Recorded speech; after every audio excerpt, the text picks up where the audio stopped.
অন্যরা ক্ষতি করতে যাচ্ছে কেন সেটা আপনাকে দেখতে পাচ্ছেন, আর হিংসা করছে। এই কারণে আমাদের ভক্তি জীবন আসলে কারোর প্রতি কারো হিংসা হয় না।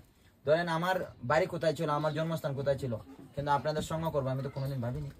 আপনাদের এরকম মানুষের সঙ্গে আমার সাক্ষাৎ হবে, কোনোদিন আমি তো প্ল্যানও করিনি।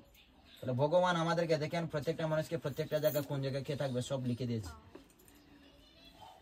তদ্রুপ যখন আপনি আমাদের যে কোনো একটা ইস্কনে না বিভিন্ন সংস্থাতে থাকবেন, বিভিন্ন যখন জায়গা যাবেন, আপনি আপনার অথরিটি থাকবে, থাকার সমস্যা হবে না, খাওয়ার সমস্যা হবে না। কেন ধরেন আমাদের ইস্কন সারা ওয়ার্ল্ডের এমন কোনো জায়গা নেই। কোথা থেকে এসছে? আমি শিলংয়ের লাইফ মেম্বার, তার মানে ইস্কনের ইস্কন, তার মানে আপনাকে সম্মান করছি। আর যদি আপনি ইস্কনের নাম অন্য বলেন, গৌর মঠের, ঠিক আছে, যদি বলেন আমি রামকৃষ্ণ মিশন, তাহলে আপনাকে ফাত্তা দেবেন। কেন? ওদের নিয়ম কানুন নেই। আমাদের এই কারণে ইস্কনের একবারে স্ট্রিট কাট, 4টাই নিয়ম মানতে হবে।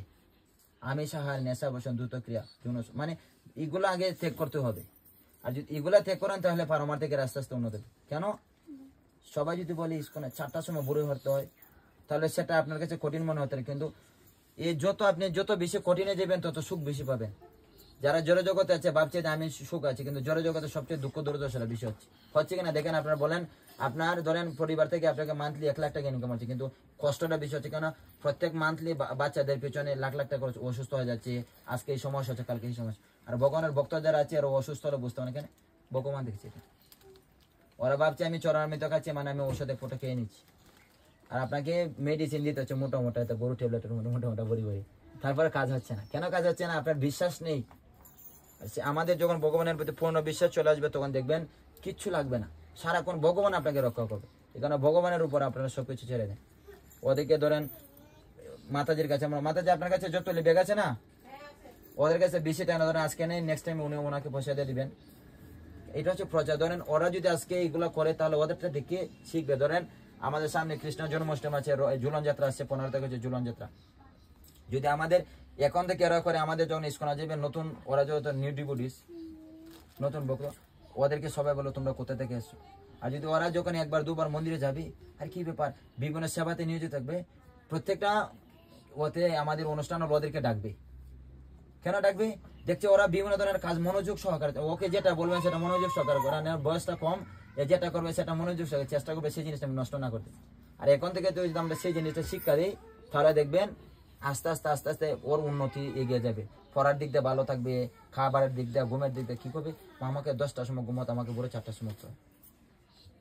আর না হলে কি হবে, 12টা 2টার সময় উঠবে, 4টাতে উঠতে পারবে না, শরীরে অসুস্থ হবে, ভালো লাগবে না, বোরিং লাগবে, তারপরে মাথা ব্যথা করবে, ঘুম চলে আসবে, খাবার খেতে ভালো লাগবে না, খাবার খেতে গেলে রাগ থাকবে, ক্রোধ থাকবে, ভালো জিনিসের প্রতি রাগ দেখাবে।